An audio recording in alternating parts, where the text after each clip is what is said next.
Hey everybody, it's time for another Redneck review, and today we're doing my favorite guy as always, Ironman, number 19. This is the brand new one I've gotten, and it's a little bit of a doozy. I like where this sort of story arc is going. I didn't know if I would at first. I mean, I think I gave it a really rough set of reviews over there the last time, but all in all, not too bad. Alright, this one is done by Glenn and Bennett, Karen Glenn the writer, and John Bennett the penciler, inked by Scott Hanner. And it's a pretty good issue so far. Alright, we start off with a meeting between Pepper and Tony. And he comes in and says, "Hey Pepper, great speech." I don't know exactly where she is. She's at a conference or whatnot. He goes, "Tony, you're holding a bottle. Why are you holding a bottle?" For those of you who don't know and haven't been reading Ironman for as many, Tony Stark has an alcohol issue, and it's been a big plot point for the last couple of years for him. He goes, "A present for you. Aren't I kind and thoughtful friend? Why am I thinking you've only just decided it's for me? Tony, you've been strange. Pepper, I'm dealing with stuff, and I will talk about it with you soon. But before then, I need your help, by which I mean resilience. I'm going to build a city." "Of course you are. And where, do tell, are you going to build this city of yours?" He's going to build it on Mandarin City, independent territory offshore of China, which is the former home of the Mandarin, his worst enemy and the complete joke that they made him in the comics, the movie. Well, we see Iron Man going through here trying to... The city has been moved in by terrorists, the Triad, and anyone who can take a chance at getting the property. Iron Man right here has gone in and is going in here and trying to clear them out. But these are the Triad. They are these people who think nothing of killing themselves, killing other people, and they're getting ready to blow his armor out of the way. They blow up what he calls an Iron Man drone. It's just an empty suit of armor, and his brother Arno is controlling the drones, and they're trying to build this city. And he blows them up, but what happens is he actually gets a beat on where the Triad are, and he's in his stealth suit. He goes in here, takes them out, lickety split, and just like that, the entire city's his. He goes, "If you haven't guessed, this is Tony Stark posting notice that protection rackets in this town are over. This is the start of something new. There is going to be a future, and we're going to build it together," he tells him. He's just in the suit, laughing, it's no big deal to him. California, 12 hours later. "Mandarin City, Tony, that's kind of perfect." He goes, "Yeah, we need a city that's totally feral. We need a place that we can help. We need a place we can't mess up. Now, do you want me to justify myself some more, or do you want to know the big secret? Hey Pepper, suit. How are the security scans? Usual attempts at surveillance from various intelligence organizations, all safely diverted. They think you're browsing for sports cars. Your AI is a girl." "No, the AI is a lady, Miss Potts." And she notices the voice. She's meeting this new AI that has her voice. He's like, "Is that AI meant to be me, Tony?" Or he goes, "You've made a robot copy of me and made it run your suit? This is unbelievable. What the heck are you thinking? If I painted a portrait of you, you'd be fine, but if I make a artificial intelligence of you, it seems to be a problem. This is what I do. Doesn't mean I'm any less sincere." So he doesn't realize the thing of trust that he's obviously violated. He goes, "You're my best friend and I missed you. It wasn't to replace you. I couldn't replace you. It was to remind me of you. She's not it. It really isn't very polite." He goes, "Sorry, Pepper, P-E-P-E-R. This is meant as a compliment, a really creepy compliment." So the AI just throws him to the wolves here, and he's like, "I'm gonna erase her life."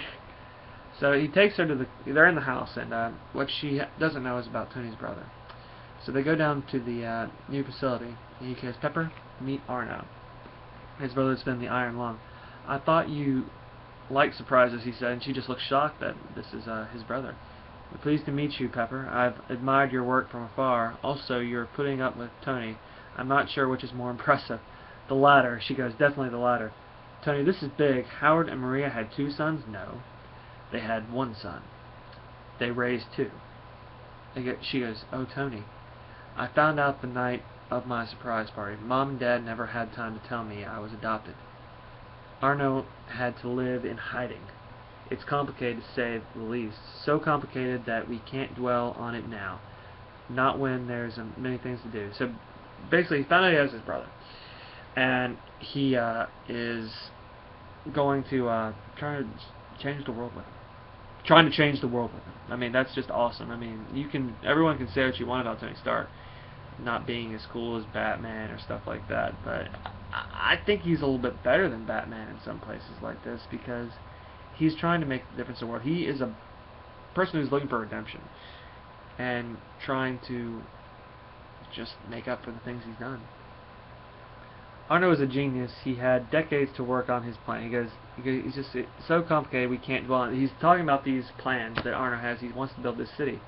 And he's learned a lot when I was in space, and I think we can make a better world. So he's saying, I'm going to take what I learned in space, too, and bring it down here to Earth. But we need the best people to help us. I was under the impression you're the best person, Pepper, Arno says. You really are his brother. He goes, no comparison. And Tony is plugging in his new AI to the computer and everything. He's never going to live that down, I don't think. So, Mandarin City, a couple weeks later, we find Tony and Pepper on their way to start building this city. And we find ourselves at the Troy, and they're going over, you know, Tony, I can see what you're doing here. Anyone who knows you can. Your life has been thrown, your idea of who you are, all in shot. Up, you see the idea of who you are is up. You see another you who's been living in an iron lung for all this life. You're overcompensating. I am, and he is too. Tell me, Pepper, why the heck not? Life is short. We've wasted so much time. That can't be healthy. Maybe not, but it's got to be better than disappearing down a bottle. And healthy. Ask Arno about healthy, and he'll tell you all about what it's like having a genetic condition like this. Yeah, a cure would be great. Instead, we have this. Oh, Tony Avenger, building a city for a foreign power. You do know how that plays in Priori, right? I'm not really building a city. I'm transforming a city. This is a city, a dysfunctional one, but still a city. And if you're this defensive, you need help. Pepper's telling him you need a PR and marketing expert to give you get the message out.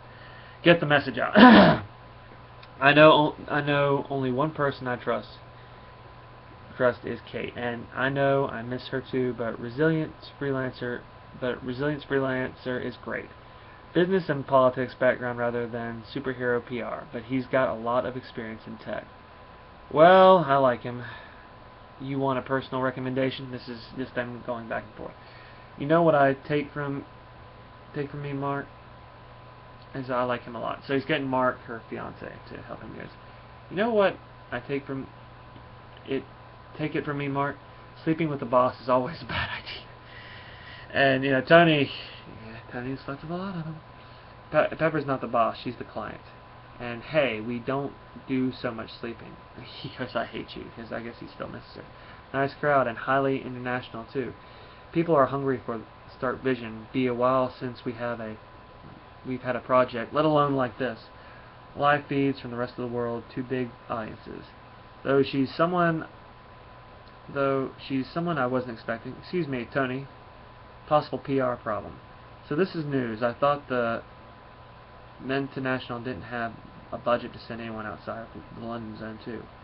I hope you offset your carbon footprint, Abigail. The only footprint you should be worried about is my foot in your face. Back off, Mark. This is also the woman in the last time we did a review of the current ones that is the new Mandarin. She was taken by one of the rings. He goes, who's she? Abigail Red Pearl Burns, journalist, British. Is that journalist in quotation marks? No, actually. Would I like her? That's kind of irrelevant. She hates you. Well, she's not alone. This is Mark telling him, she's just not your type. Call me naive, but I was quietly hoping that doing something that actually helps people's lives would go down well. Oh well, Arno, Tony, any security alerts, energy spikes?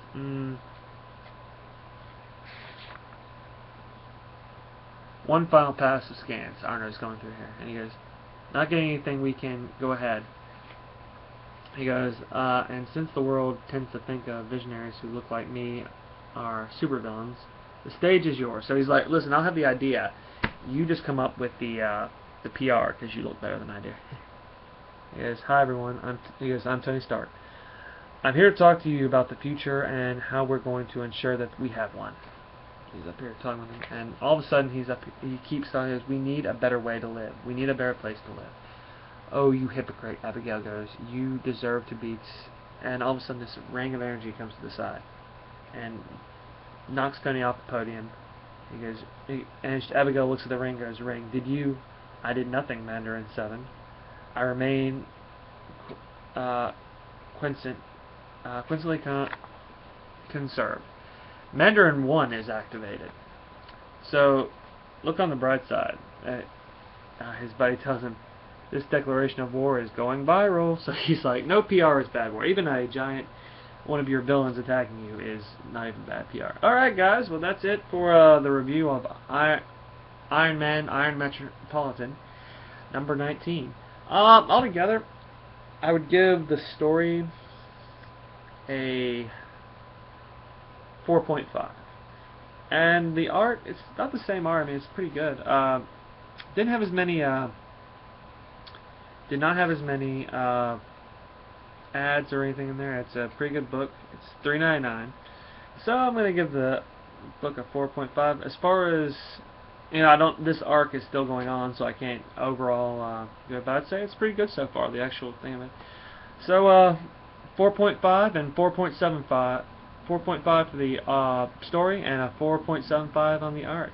Alright guys, that's your Redneck review from Robert the Red Prince. And please guys, let us know what you think about our reviews. If you, I'm not going to tell you to subscribe or anything like that. I want you to like what you see and not be influenced because you're worried about upsetting this sexy guy on the YouTube channel. But like I said, guys, leave us some comments or anything you want. Tell us if we're doing a good job. Tell us if we're doing a bad job. This has been Redneck Reviews, and God bless you all. Bye-bye.